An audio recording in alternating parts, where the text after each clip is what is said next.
आप सब जानते हैं कि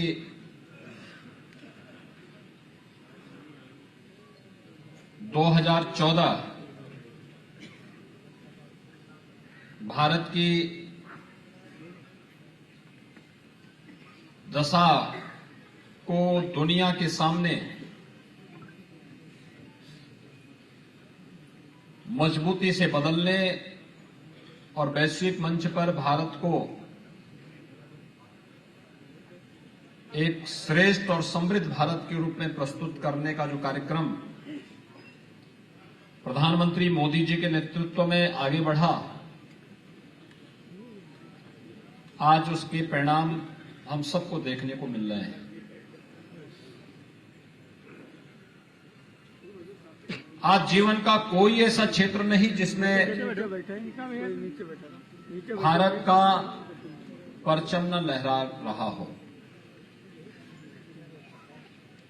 देश के अंदर आंतरिक या बाह्य सुरक्षा की मोर्चे हो, देश के अंदर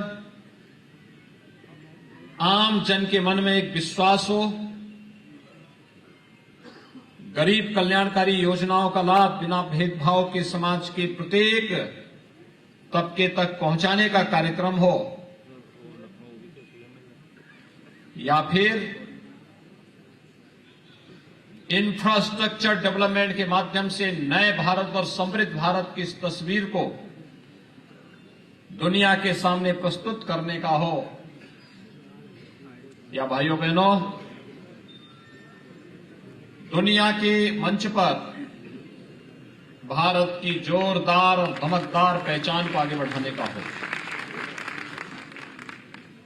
मैं अभिनंदन करूंगा माननीय श्री पीयूष गोयल जी मंच पर आए हैं। एक बार जोरदार करतब ध्वनि से उनका स्वागत कर लें। नितिन भैया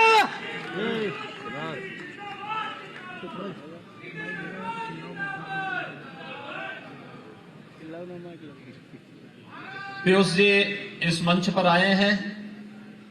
प्रदेश की राजधानी लखनऊ में पधारने पर मैं उनका प्रदेश शासन की ओर से हृदय से स्वागत और अभिनंदन करता हूं।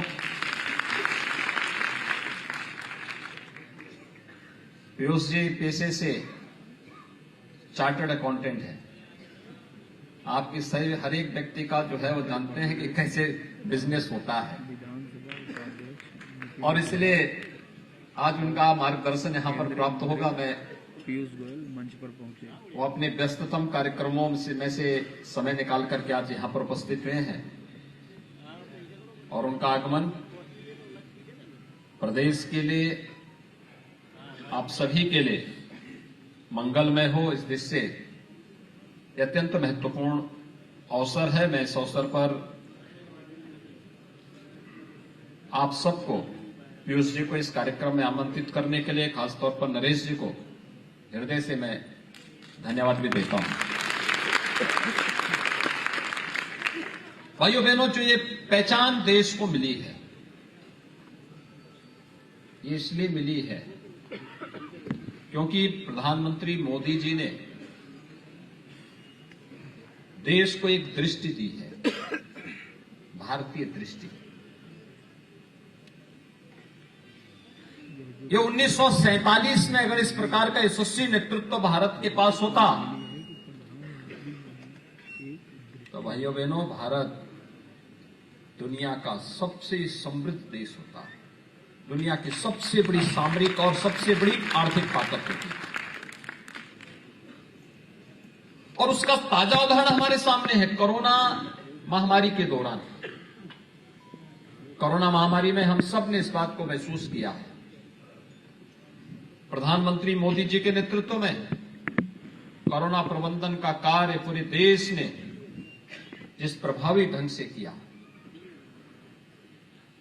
अभूतपूर्व है, अभिनंदनीय है।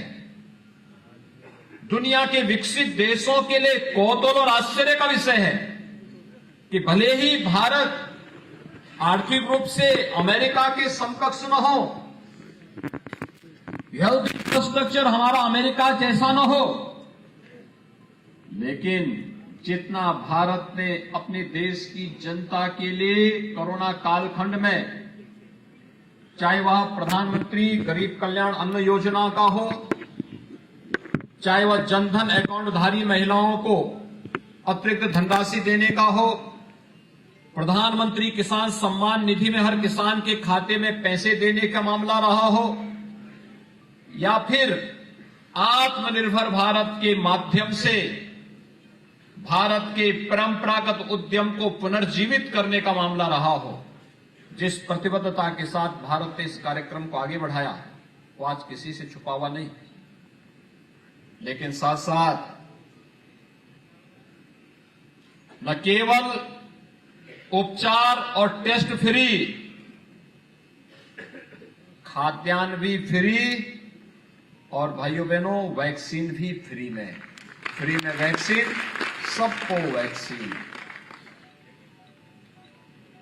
हर एक व्यक्ति के लिए वैक्सीन के लक्ष्य को उपलब्ध कराते हुए पहली बार भारत ने किसी महामारी के खिलाफ वैक्सीन बनाया। 110 करोड़ से अधिक लोगों को वैक्सीन की डोज दी जा चुकी है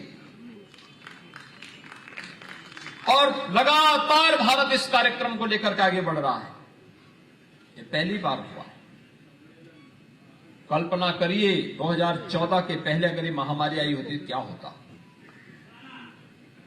भाइयों बहनों, इसीलिए आज हम सब आपके बीच में आए हैं। आपने 2017 में प्रधानमंत्री मोदी जी के आह्वान पर तत्कालीन भारतीय जनता पार्टी के राष्ट्रीय अध्यक्ष अमित शाह जी के रणनीति के तहत भारतीय जनता पार्टी के पक्ष में समर्थन किया, सहयोग किया। और भाइयों बहनों, पिछले 4.5 वर्ष से अधिक का कार्यकाल प्रदेश के अंदर भारतीय जनता पार्टी नेतृत्व की सरकार का संपन्न हुआ है। आपने देखा होगा प्रदेश के अंदर प्रदेश की जो सबसे खराब स्थिति होती थी वह प्रदेश के अंदर भय का माहौल होता था। पर्व और त्योहार आते थे, दंगे शुरू हो जाते थे। प्रदेश के अंदर गुंडा टैक्स वसूला जाता था, अराजकता का एक वातावरण था, अव्यवस्था थी। लेकिन आज 4.5 वर्ष हो गए, प्रदेश के अंदर कोई दंगा फसाद नहीं, कोई दंगा नहीं। और सबको मालूम है दंगा करेंगे तो 7 पीढ़ियां भरते भरते थक जाएंगी। लेकिन दंगों के द्वारा हुए किसी भी व्यापारी या किसी भी शासकीय नुकसान की भरपाई कभी नहीं कर पाएंगे। और इसलिए सभी दंगाई इस समय चुप बैठे हैं। जो पेशेवर अपराधी और माफिया थे, नरेश जी की उम्र तो काफी है, उनको याद होगा 1991 में विश्व हिंदू परिषद के अंतर्राष्ट्रीय कोषाध्यक्ष से नंद गोपाल रूंगटा काशी में थे, वाराणसी में थे, निर्मम हत्या कर दी गई थी, अपहरण हुआ, 1.25 करोड़ रुपए फिरौती भी लिया गया और उनकी निर्मम हत्या कर दी गई थी। आज किसी माफिया का दुस्साहस है, आज किसी माफिया में इतना दुस्साहस नहीं कि कुछ कर सके। अभी मैं कैराना गया था, अभी मैं पिछले सप्ताह गया था। 2017 के पहले कैराना और कांधला की क्या स्थिति थी, सभी लोग पलायन कर गए थे। कैराना कभी पश्चिमी उत्तर प्रदेश का एक प्रमुख मार्केट माना जाता था, पलायन हो गया था। एक छोटी सी बच्ची मुझे मिली वहां पर, मैं गया था, मैंने कहा मैं जो परिवार भाग गए थे वापस आए हैं, उसी परिवार में मैं भोजन लूंगा दोपहर का। और जब मैंने उस बच्ची से पूछा, 5वीं क्लास की बच्ची थी, मैंने उसको पूछा, मैंने कहा बेटी तुम्हें डर तो नहीं लगता स्कूल जाने में? कहा अरे साहब अब आप है ना, हम कैसे क्यों डरेंगे? अब डरेंगे तो अपराध ही करना है। जिंदाबाद। भाइयों बहनों, प्रदेश के अंदर यह माहौल देने में हम क्यों सफल हुए? क्योंकि प्रधानमंत्री मोदी जी का मार्गदर्शन है, और अपराध और अपराधियों के प्रति जीरो टॉलरेंस की नीति के तहत जो भारतीय जनता पार्टी ने 2017 में आपके सामने वायदा किया था, उसको भारतीय जनता पार्टी अक्षरशः लागू करने का कार्य कर रही है। इसलिए आज प्रदेश भय मुक्त है, दंगा मुक्त है, अपराध मुक्त है, भ्रष्टाचार मुक्त है और विकास की गतिविधि तेजी के साथ आगे बढ़ती हुई दिखाई दे रही है। आज उत्तर प्रदेश आप सबकी मेहनत और आपके पुरुषार्थ से देश की नंबर 2 की अर्थव्यवस्था बन चुकी है। आज उत्तर प्रदेश नंबर 2 की अर्थव्यवस्था उत्तर प्रदेश बना है। इससे पहले क्या स्थिति थी? हम 6, 7वें नंबर पर थे।